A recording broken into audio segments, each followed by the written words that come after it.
안녕하세요, 김태준의 계사입니다.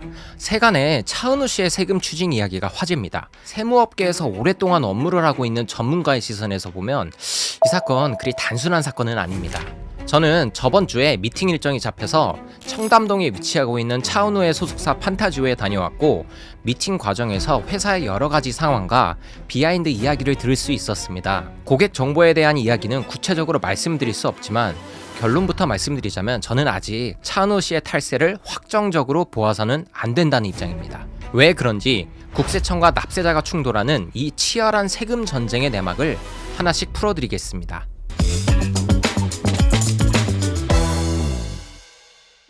먼저 언론 보도를 통해 현재까지 알려진 사실관계를 시간대별로 재구성해 보도록 하겠습니다.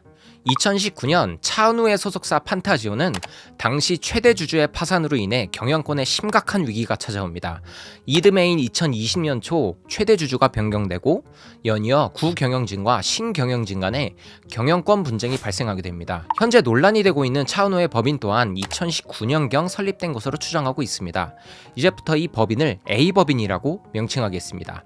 이후 판타지오는 2022년경 차은우와 재계약에 성공하고 2025년 서울지방국세청으로부터 세무조사를 받게 되어서 82억 원을 추징당하게 되었습니다. 그리고 최근 들어 여러 뉴스들을 통해 차은우가 200억 원에 달하는 세금을 부과당했다는 사실을 우리는 접하게 됩니다. 이 차은우의 추징액 200억 원이 어떻게 구성되었는지를 확인하기 위해서는 판타지오의 추징액을 살펴볼 필요성이 있습니다.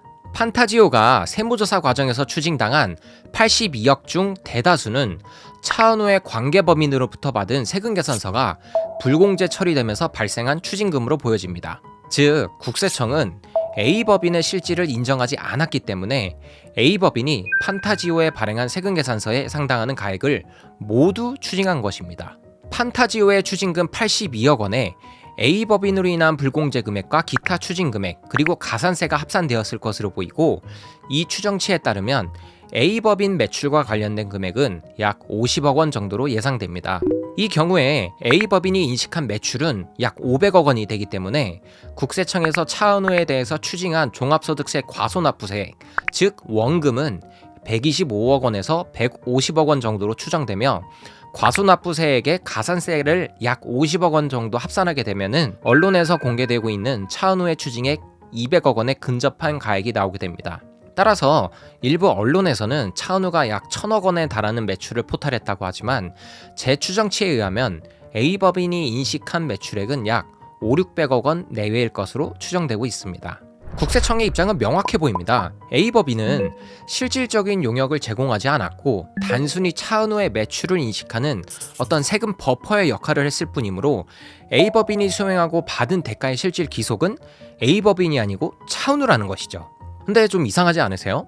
납세자인 A법인은 거래 상대방과 체결한 계약에 따라서 대가를 수령하였고 법인세까지 냈는데 국세청이 이건 너의 법인이 아니야 라고 하는 상황이니까요. 납세자가 선택한 어떤 거래 외형이 있는데 이거를 국세청이 자의적으로 해석해서 소득의 귀속자를 변경할 수 있을까요? 네, 일부 예외적인 경우에 해당하는 경우에만 현행세법은 이를 허용하고 있습니다. 여기서부터 조금 살짝 어려운 개념일 수 있는데 최대한 쉽게 설명해 보도록 하겠습니다.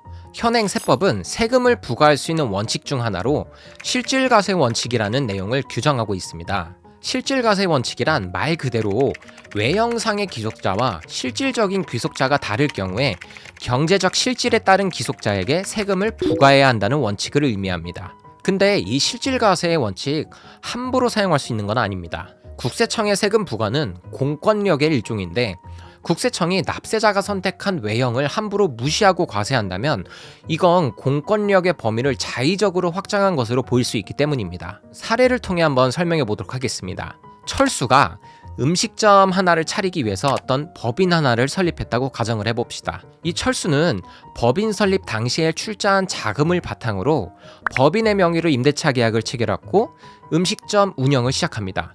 직원이 둘만큼 매출이 나오지 않았기 때문에 철수 혼자서 식당을 운영하고 있었어요.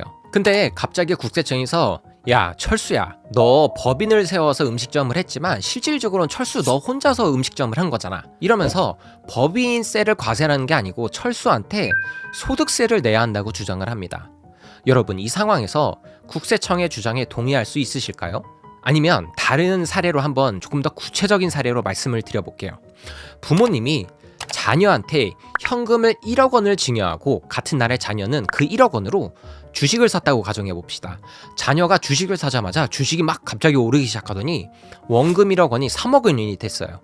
자녀는 너무 기분이 좋겠죠. 1억 원을 증여받았는데 그게 3억 원이 됐으니까요. 근데 갑자기 국세청에서 연락이 와서, 야, 너는 외형상의 현금을 부모님한테 받았지만 실질은 넌 현금을 받은 게 아니고 주식을 받은 거야. 이러면서 현금 1억 원에 대한 증여세를 내는 게 아니고 주식 평가액에 대해서 증여세를 내야 한다고 합니다. 여러분, 이 상황에서 국세청의 주장에 동의할 수 있으실까요? 제가 방금 말씀드린 사례는 실제로 국세청이 납세자에게 실질과세 원칙을 적용해서 과세를 하고 향후에 납세자의 불복으로 인해서 대법원까지 갔던 사건입니다. 이처럼 실질과세는 납세자가 선택한 법률 관계를 경제적인 실질을 이유로 무력화시키는 효과가 있습니다. 따라서 국세청이 실질과세 원칙을 남발하게 되면은 납세자 입장에서는 어떤 법적 안정성과 예측 가능성이 엄청 떨어지겠죠. 따라서 대법원은 납세자가 선택한 법률 관계를 원칙적으로 존중하되 명의와 실질 기속이 다른 경우에 한하여 제한적으로 실질과세 원칙을 적용할 수 있다고 규정하고 있습니다. 과세 실무상 대법원은 명의 사용의 경위, 당사자의 약정 내용, 명의자의 관여 정도, 당사자 간의 책임과 계상 관계, 과세 대상에 대한 독립적인 관리 권한의 소재를 종합적으로 고려해서 실질과세 원칙 적용을 판단해야 된다고 판시하고 있습니다. 이런 관점에서 볼 때 차은우 사건에 대해서 지금 시점에 탈세다 혹은 아니다 라고 미리 예견하기는 조금 이르다고 여겨집니다. 뉴스를 통해 이 A법인이 차은우의 부모님이 운영하시는 장어집에 어떤 본점이 위치했을 정도의 사실만 확인할 수 있을 뿐이지, 이 A법인이 실질적으로 어떤 업무를 수행했는지 아직 그 실체적 진실에 대해서 대외적으로 밝혀진 게 없기 때문입니다. 차은우 입장에서는 반박할 수 있는 어떤 정황상의 근거들이 조금 있어 보입니다. 차은우의 어머님이 설립한 그 A법인의 설립 사유가 과연 조세 회피만을 목적으로 설립되었다고 볼 수 있을지에 대해서도 아마 좀 할 말이 있을 수 있어요. A법인을 설립한 2019년 당시 판타지오는 최대 주주의 파산과 변경 그리고 연이은 경영권 분쟁의 상황이었기에 차은우의 가족은 A법인을 별도로 설립해서 어떤 보완적인 매니지먼트 업무 수행을 구상했을 수 있습니다. 단순히 세금을 탈루할 목적이 아니고 차은우에 대한 브랜딩이나 매니지먼트 관점에서 A법인을 설립하고 운영할 만한 정황이 존재한다는 것입니다. 특히 차은우의 어머니는 차은우의 매니지먼트에 있어서 깊이 관여해서 의사결정을 내리시는 걸로 잘 알려져 있기도 합니다. 이런 과정에서 판타지오와 A법인 간의 어떤 역할 분담을 어디까지로 나눴을지, 차은우가 출연할 작품을 검토하거나 광고주들 간의 계약 조건을 협상하는 등의 어떤 이 매니지먼트 과정에서 A법인이 어떠한 역할을 수행했는지에 대해서 아직 대외적으로 그 실체가 밝혀진 게 없습니다. 이 매니지먼트 업무라는 것이 제조업처럼 어떤 생산 시설을 필요로 하는 사업도 아니기 때문에 단순히 물적 설비가 없고 본사가 강화도에 있었다고 해서 이것을 페이퍼 컴퍼니야 라고 단정 지을 수 있는 상황이 아니라는 겁니다. 다만 이거 한 가지는 명확합니다. 차은우는 세무조사 과정에서 입증 자료를 통해서 조사팀을 설득하는 것에 실패했고 200억 원을 추징당했습니다. 근데 앞으로의 조세 불복 절차에서 국세청이 아닌 다른 사정기관들, 즉 조세심판원이나 법원이 국세청이 판단한 과세 근거와 동일한 관점으로 A법인의 실질을 판단할지는 아직 아무도 모릅니다. 또한 제가 이 사안은 조심스럽게 좀 지켜봐야 한다라고 말씀을 드리는 이유 중에 하나는 실질과세의 원칙이 쟁점이 되는 사건들의 경우에 어떤 향후의 조세 불복 과정에서 국세청이 패소한 사례들이 많기 때문입니다. 이는 국세청이 생각하는 어떤 과세 요건의 성립의 임계치랑 조세심판원과 법원이 판단하는 그 임계치, 즉 법 해석의 눈높이가 다르다는 것을 의미합니다. 아까 말씀드린 예시 있었죠. 부모가 자녀에게 현금을 증여한 것에 대해서 그 실질을 주식을 증여한 것이라고 봐서 국세청이 세금을 부과한 사건. 이 사건도 마찬가지로 법원은 납세자의 손을 들어줬습니다. 즉 국세청은 과세를 유지하는 데 실패한 사건인 것입니다. 그래서 아직까지는 진정한 실체적 진실은 어떠한지, 그를 뒷받침할 수 있는 객관적 증빙들에는 어떠한 것이 있는지, 그리고 그 실체적 진실과 증빙이 법원이 판단하는 과세 요건의 기준치에 부합할지 여부에 대해서 아직 단언하기 어렵다고 말씀을 드리는 겁니다.